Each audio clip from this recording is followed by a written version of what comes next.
When saving your document, you can save a copy to your computer, export it as a PDF, or, if available, save it directly to an external system like Salesforce or your CRM system. To save your document as a PDF file, navigate to the Templafy task pane and select Export Document. Choose Save as PDF and pick the location where you want to save it.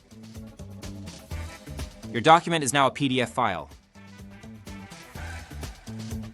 You can also share your document or presentation by email. You have the option to send a copy in Word, PowerPoint, or PDF format.